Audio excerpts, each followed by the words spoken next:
오늘 고난주일이라고도 하죠. 이제 내일부터 일주일 동안 고난주간이 시작이 됩니다. 그래서 오늘은 우리 주님께서 제자들과 함께 최후의 만찬을 이제 하셨는데요. 그 말씀을 이제 묵상하면서 우리에게 주시는 은혜를 경험하는 시간 되시기를 바라겠습니다. 이제 6월절이 다가왔습니다. 22장 1절부터 13절에 보면 주님께서 이제 6월절을 먹기 위해서 성 안으로 베드로와 요한 이 두 명의 제자를 성 안으로 보냅니다. 그리고 그 성 안에서 누구를 만나게 될 것이고 또 어떤 일을 하게 될 것인지를 미리 다 아시고 두 제자에게 말씀을 해주세요. 그래서 이제 주님 말씀을 듣고 이제 베드로와 요한 두 제자가 예루살렘 성 안으로 들어가는데 정말로 주님께서 말씀하신 대로 어떤 사람을 만나고 또 그 사람의 집으로 안내를 받고 그 사람으로 말미암아서 이제 큰 다락방을 이제 대여를 받게 됩니다. 그래서 그 큰 다락방에다가 이제 6월절 식사를 준비할 식사 준비를 다 마친 다음에 이제 6월절 식사를 할 시간이 되었어요. 그래서 두 명의 제자들이 예수님과 그리고 남은 사도들을 이제 안내해서 그 큰 다락방에 다 모여서 13사람이 이제 큰 식탁에 둘러 앉았습니다. 여러분 13사람이 식탁에 둘러 앉았으니까 식탁이 작은 식탁이 아니고 넉넉하고 큰 긴 식탁이었다는 것을 상상할 수가 있겠죠.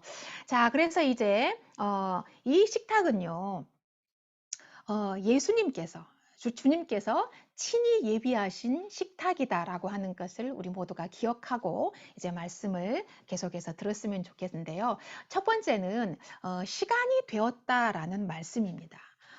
누가복음 오늘 본문에서 같이 읽었던 14절에 보면 때가 이르매라고 돼 있어요. 그런데 마가는 마가복음 14장 24절에 보면은요, 드디어 시간이 되어서라는 표현을 했습니다.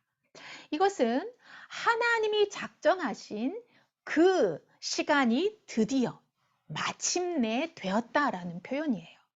그래서 주님이 이제 이 땅에 오신 목적을 드디어 이루실 때가 되었다. 그 클라이맥스가 됐다라는 뜻이에요.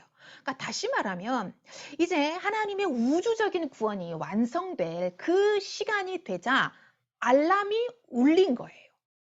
자, 그러니 일어나서 그것을 행해라. 그 일을 해라. 라는 그런 의미이다라고 할 수가 있습니다.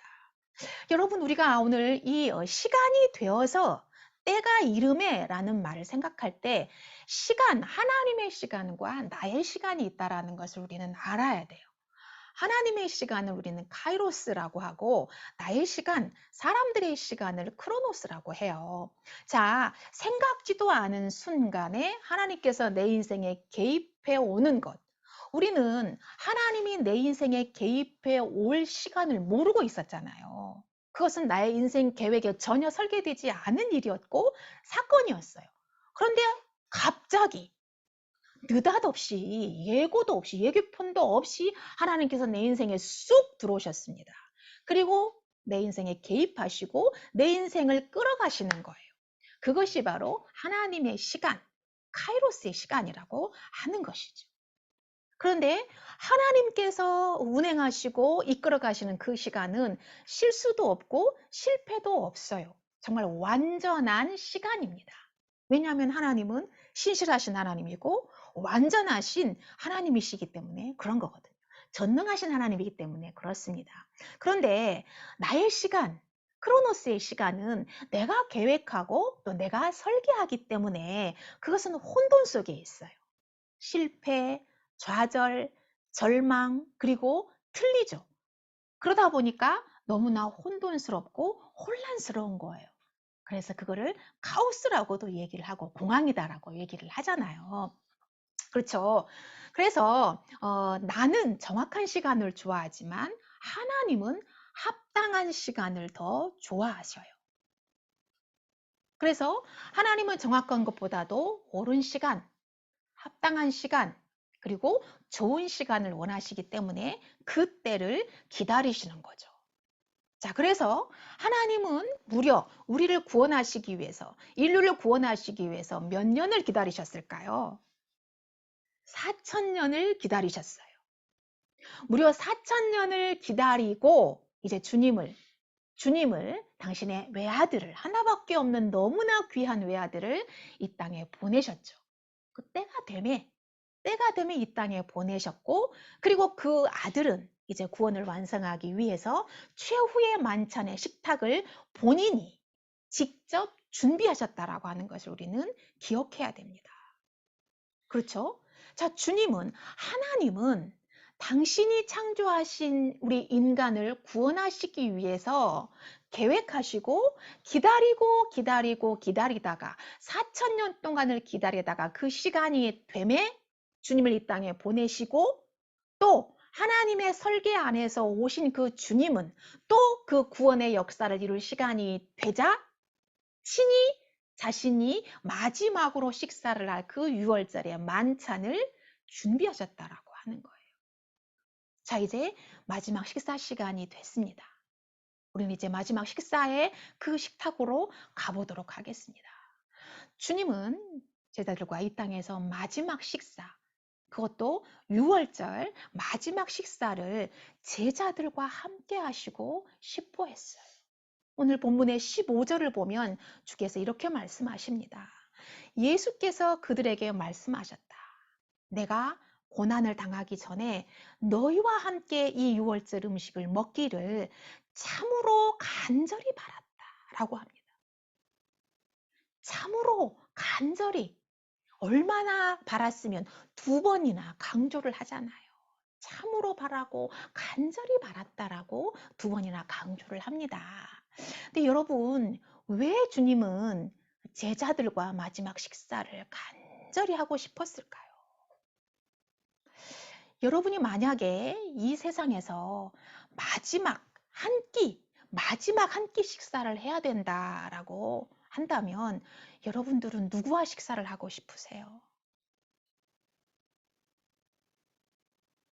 가족들. 그렇죠. 가장 사랑하는 가족과 마지막 식사를 하고 싶겠죠. 그죠? 그렇습니다.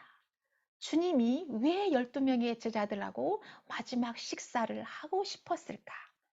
답이 나왔죠. 가족이었기 때문에 그래요. 주님이 가족이 없었던 거 아니에요. 어머니도 있었고 아버지도 있었고 형제들도 있었어요. 그러나 그들보다도, 나를 낳아준 부모보다도, 나와 피를 나눈 형제들보다도 주님은 이 12명의 제자들을 정말 더 가족같이 사랑하고 아꼈다라고 하는 거예요.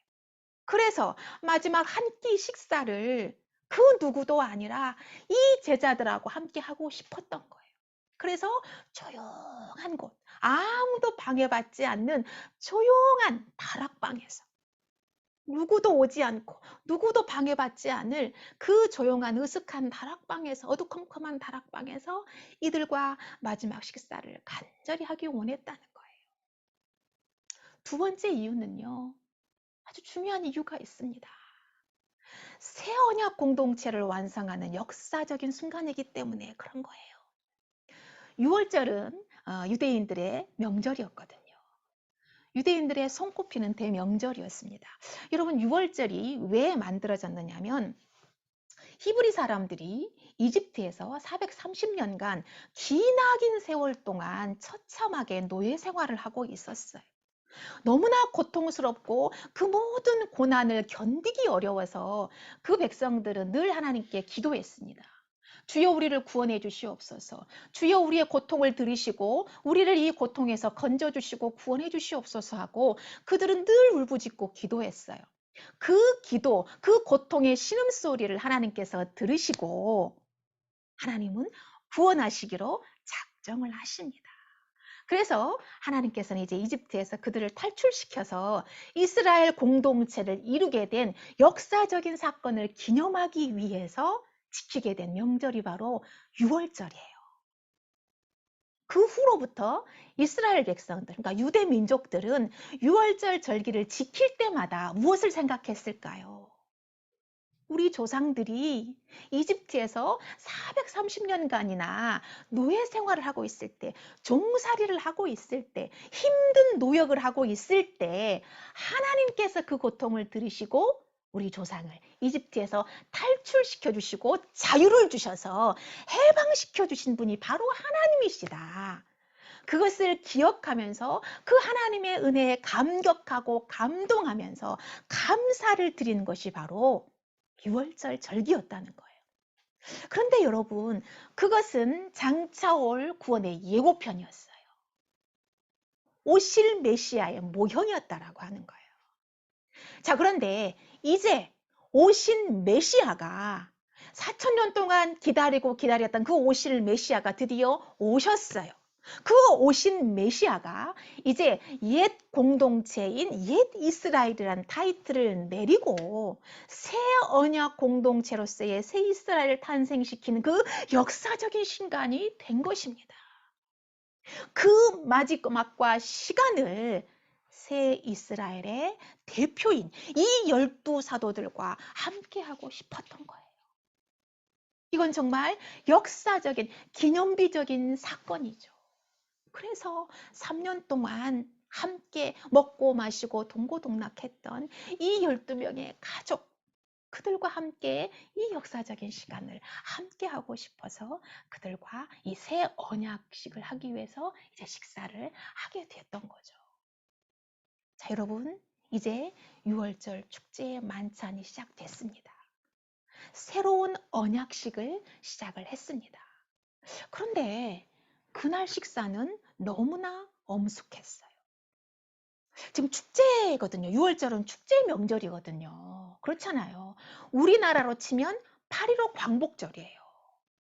우리나라도 36년 동안 일본에서 식민지 생활을 했잖아요. 이름도 사용하지 못했고 우리 언어도 사용하지 못했습니다. 그리고 식민지였기 때문에 힘들게 살아야 했고 세금을 내야만 했어요. 똑같은 거예요. 그러니까 우리는 지금 8.15 광복절 하면 우리는 너무너무 기쁜 축제의 날이고 그 해방을 기념하고 있잖아요. 그러니까 이스라엘 민족도 유대 민족도 이 6월절 정기는 정말 축제의 날인 거예요. 자유를 갖게 된 날이니까. 그런데 그날 밤에 이 6월절 식사 만찬은 너무도 엄숙한 자리였습니다. 왜냐하면 새로운 언약식을 하는 시간이었기 때문이에요. 여러분, 언약식은 여러분 해보셨을 거예요. 젊은 친구들은 언약식 해보셨을 겁니다. 이제 연세 드신 분들은 약혼식 해보셨을 거고 결혼식 하셨을 거예요. 이건 정말 기쁜 날이잖아요. 결혼을 약속하는 약혼식이고 그리고 그 언약을 체결하는 이제 그 언약이 정말 온 사람들 앞에서 선포되어지고 드디어 부부로서 한 몸이 되는 기쁜 날이니까 얼마나 기쁘고 축제의 날이에요. 마치 그런 날이거든요. 지금 새로운 언약식을 하는 날이니까. 그런데 그날 밤의 언약식은 다른 어떤 그 무엇으로 언약을 하는 날이었기 때문에 너무나 엄중하고 엄숙했어요. 그것은 바로 반지나 꽃으로 언약을 하는 것이 아니라 살과 피로 언약식을 맺는 날이었습니다. 그러므로 너무나 엄숙하고 엄중했습니다. 누구의 살과 누구의 피로 맺는 언약이었을까요?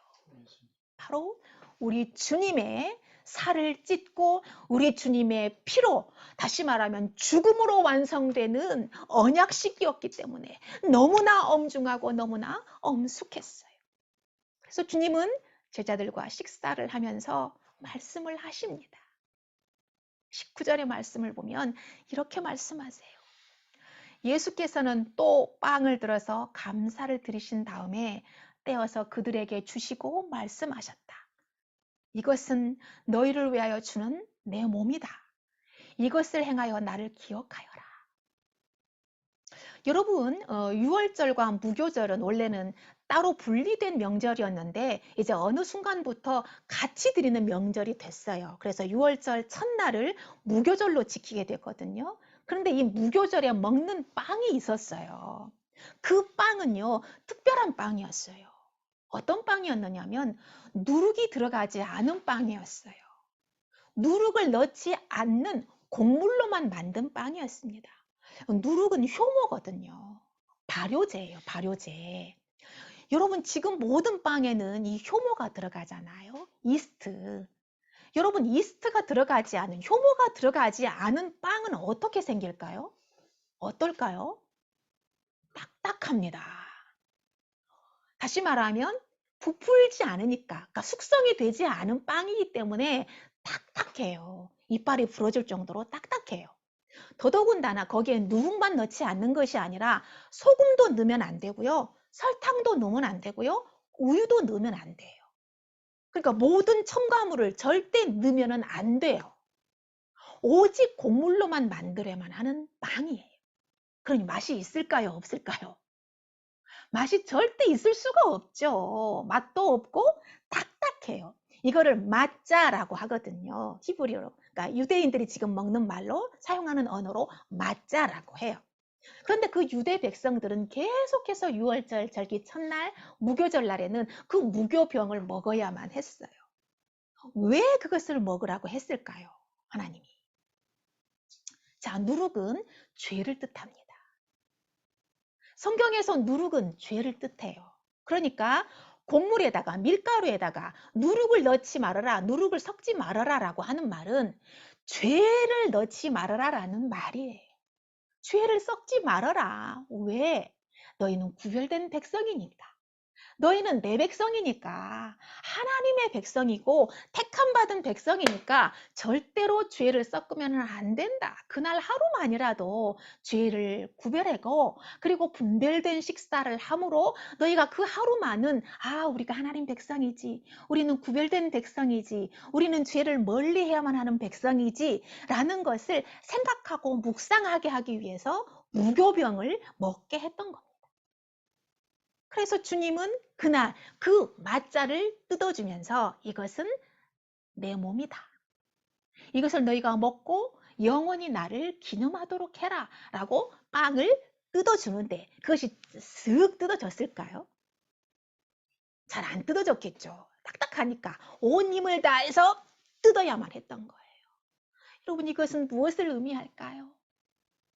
주님의 살이 그렇게 갈기 뜯어지고 찢겨지는 것을 의미하는 것입니다. 우리 주님은 그렇게 당신의 살을 뜯어주시고 당신의 살을 찢어주시면서 우리를 구원하기 원하셨던 거예요. 여러분 그리고 빵을 먹은 다음에 잔을 마시면서 포도주를 마시면서 그 잔을 들고 또 말씀하십니다. 20절 말씀을 보면 이렇게 되어 있어요. 이 잔은 너희를 위하여 흘리는 내 피로 세우는 새 언약이다.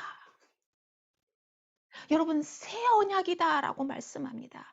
이 말씀은 예레미야 31장에 말씀이 되어 있어요. 내가 새 언약 백성을 만들겠다고 예레미야에 이미 예언되어 있는 말씀이 드디어 오늘 밤에 이제 성취가 되는 것입니다. 그래서 여러분 성경은 예언과 성취예요. 구약은 이제 앞으로 되어질 일을 예언하신 말씀이고 신약은 예수님께서 이 땅에 오시어서 성취되어진 말씀이 바로 신약입니다. 그래서 옛 언약과 새로운 언약의 말씀이 바로 성경이죠. 여러분 하나님은 이집트에서 이스라엘 백성을 탈출시키던 밤에 양을 잡아서 문설주에다가 바르도록 했어요. 왜 그랬냐면 이제 하나님께서 모세를 보내서 이스라엘 히브리 민족을 내보내라고 말씀하는데 바로 왕의 마음이 완악해서 절대로 보내지를 않는 거예요. 절대로 허락을 하지 않는 거예요. 그러자 10가지의 재앙을 내리죠. 마지막 10번째 재앙이 바로 이집트 온 나라에 첫째 아들, 장남이 다 죽게 되는 10번째 재앙이 내려지게 되는 거예요. 그런데 하나님께서 그 재앙을 피할 수 있는 방법을 또한 말씀을 해주세요. 그게 뭐냐면 양을 잡아서 그 양의 피를 집 앞에 문설주에다가 발라라. 그러면 죽음의 사자가 그날 밤에 이집트에 들어갔을 때 피를 보면 넘어가고 피가 발라져 있지 않은 집은 들어가서 장남을 죽이겠다라고 한 거예요. 그러니까 여러분 어떻게 해야 될까요? 살기 위해서는 양을 잡아서 피를 문지방에다가 문설주에다가 발라야만 했던 거예요. 그래서 하나님께서 말씀하신 대로 그날 밤에 이집트에 죽음의 사자가 내려왔고 양을 잡아서 문설주에다가 양의 피를 바른 집은 넘어갔습니다. 그렇지만 양의 피를 바르지 않은 모든 이스라엘의 장남은 어떻게 되었을까요? 다 죽었습니다. 짐승으로, 사람으로부터 짐승까지 모든 첫 번째 첫 것은 다 죽고 말았어요. 어마어마한 재앙이 임한 거죠. 여러분, 이 출애굽 사건 이후로는 그 사건을 이제 기념하기 위해서 유대인들은 6월절에 양을 잡아서 먹었어요. 그 날을 기념하기 위해서, 그 구원의 사건을 기념하고 기억하기 위해서 이제 양을 잡아서 먹었습니다. 자, 그런데 주님은 짐승의 피는 완전한 속죄가 될 수 없다라고 한 거예요. 짐승의 피가 아닌 자신의 피로 새로운 언약식을 맺으신 겁니다. 다시 말하면 하나님의 아들의 피로, 하나님 아들의 죽음으로 새로운 언약식을 맺어 주었다라고 하는 거예요. 자신의 죽음으로 새로운 언약을 맺고 율법을 완성하신 거예요. 그 결과 새로운 이스라엘이 탄생하게 되었던 것입니다. 오늘 이 예배에 참석한 우리는 짐승의 피가 아닌 흠없고 점없는 예수 그리스도의 피로 새롭게 된 새 이스라엘입니다. 할렐루야. 네 번째로는 이제 주님께서 식사를 하시면서 포도주를 마시면서 경고를 하십니다. 회개할 기회를 주십니다. 자, 주님은 새로운 언약식을 마친 후에 한 사람을 향해서 말씀하세요. 22절과 23절에 보면 그러나 보아라, 나를 넘겨줄 사람의 손이 나와 함께 상 위에 있다. 인자는 하나님께서 정하신 대로 가지만 인자를 넘겨주는 그 사람에게는 화가 있다 라고 말씀을 하십니다. 여러분, 그는 누구일까요? 그는, 지금 주님께서 말씀하시는 그는 예수님을 팔아넘길 사람이었습니다. 그는 평소에 경제관념이 굉장히 투철했던 사람이에요. 돈을 좋아하고 돈을 무척 밝히던 사람이었습니다. 그래서 이제 예수님이 이 세상의 왕이 될 줄 알았어요. 로마의 모든 압제를 다 추방하고 다 싹 쓸어버리고 이 세상의 왕이 될 줄 알았습니다. 유대를 다스리는 왕이 될 줄 알았거든요. 그러면 예수님을 따르고 예수님을 보좌했던 12명, 자기를 포함해서 이 12명은 이제 큰 권력을 차지하고 돈을 거머쥐고 성공자가 될 줄 알았어요. 그런데 그게 아니었다는 거죠. 그러니까 자기가 기대했던 그 모든 꿈이 산산조각이 되면서 물거품이 돼버린 것을 알자 이 사람은 너무 실망을 해버린 거예요.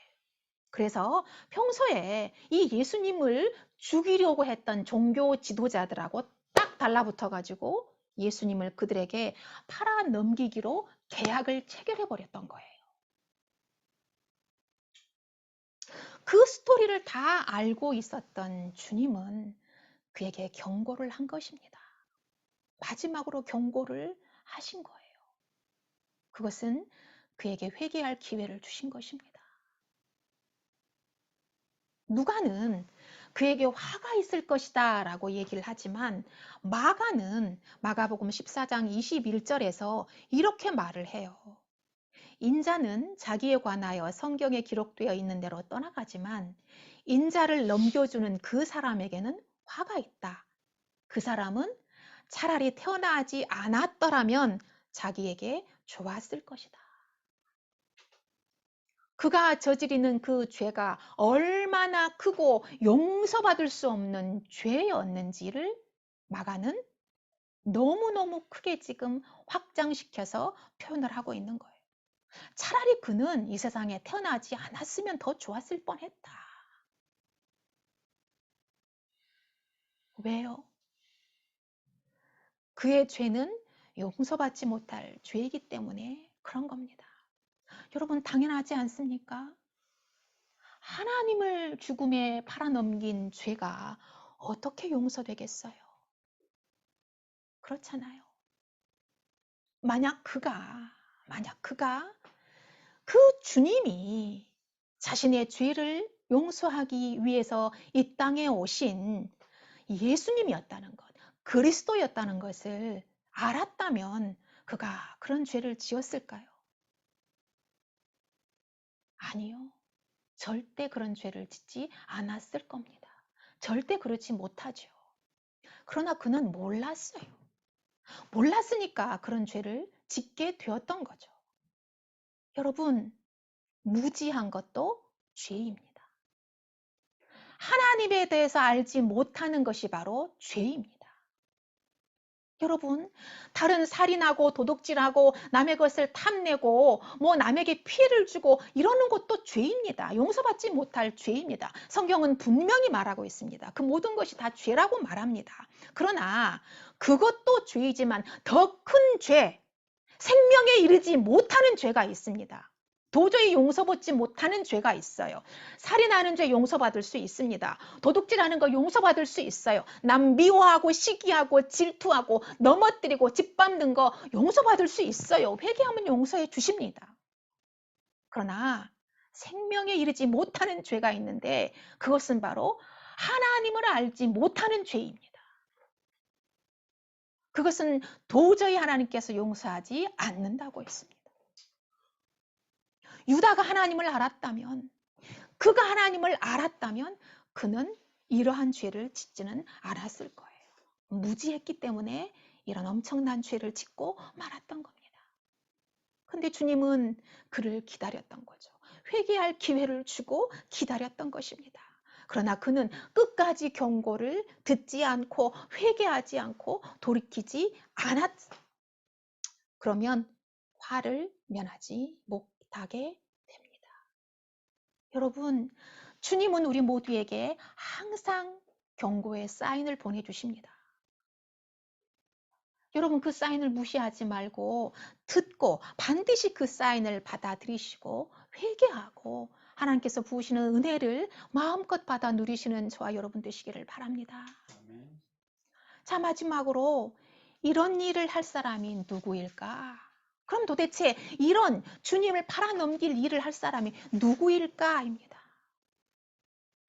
주님이 자신을 넘겨줄 사람의 손이 나와 함께 상위에 있다라고 말씀하시자 제자들은 서로 얼굴을 보면서 야, 도대체 이런 일을 할 사람이 누구일까? 너야? 너냐? 이러면서 서로 얼굴을 보면서 묻는 거예요. 도대체 이런 일을 할 사람이 누구일까? 너니? 나는 아닌데 너야? 이러면서 지금 묻고 있는 것입니다. 여러분, 예수님을 팔아넘길 사람이 누구일까요? 제자들은 아무도 몰랐습니다. 그러나 주님과 두 사람은 알고 있었습니다. 바로 예수님과 예수님을 팔아넘길 그였습니다. 예수님은 그의 회개를 기다렸습니다.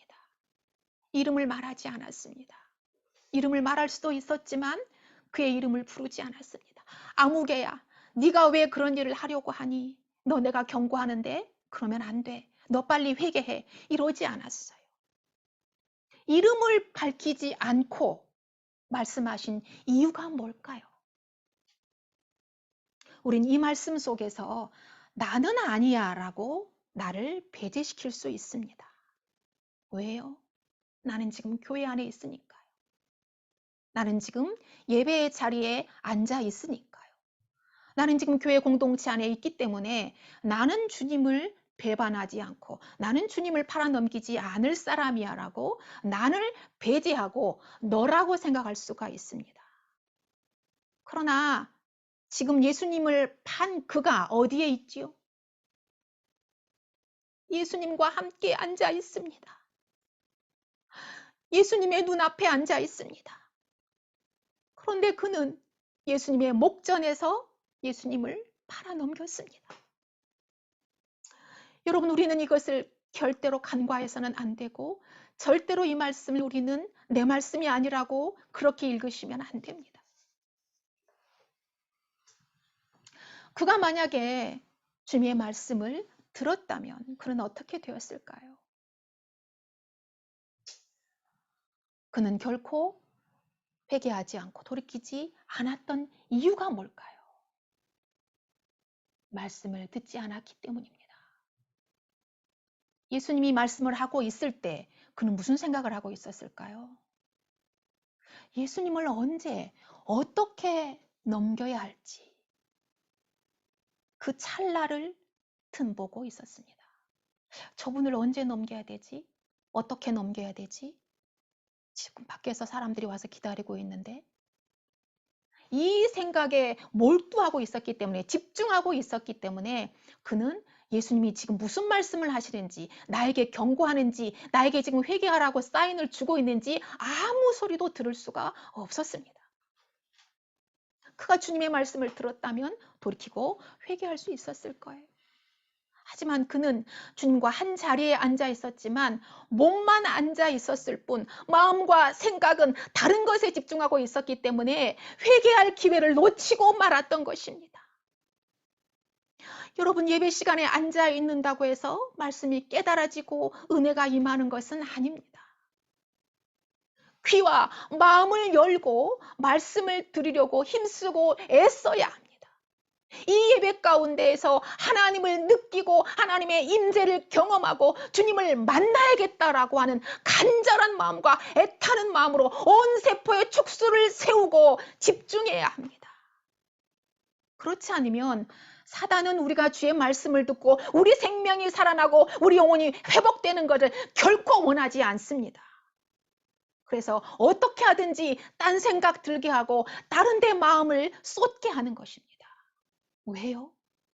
우리가 은혜 받으면 변화되거든요.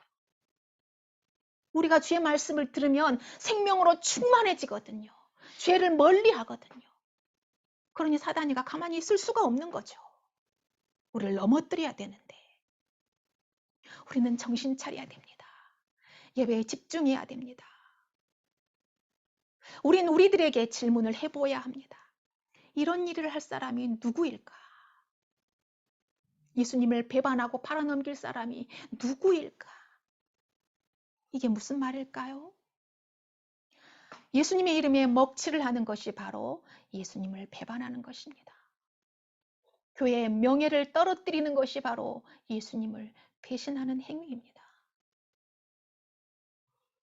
그 사람이 어떻게 그럴 수 있어? 그 사람은 정말 신앙 좋고 교회도 정말 수십 년 다니고 장로고 권사고 집사인데 심지어 목사님 자녀라는데 어떻게 그 사람이 그런 일을 행할 수가 있어? 그럴 수 있습니다. 우리 중에 그렇게 되지 않으리라고 장담할 수도 없습니다. 여러분, 예배 시간에 와서 앉아 있는다고 은혜 받는 것이 아닙니다. 예수님과 함께 만찬 자리에 있었던 제자도 예수님을 팔아넘겼어요. 수십 년간 신앙생활을 하고 은사를 경험하고 신비로운 은혜를 체험하고 구원받은 은혜를 감격하고 감사하며 그렇게 산다고 해도 주님의 은혜에 그리스도인으로서 예수님의 제자로서 하나님의 백성으로서 합당한 삶을 살지 않는다면 그것이 바로 예수님을 배반하는 것입니다. 우리는 예배의 자리에 참여하고 교회 공동체 속에 속해 있는 것으로 안심하면 안 됩니다. 우리는 성도로서 합당한 삶으로 주님께 보답을 해야 합니다. 아멘.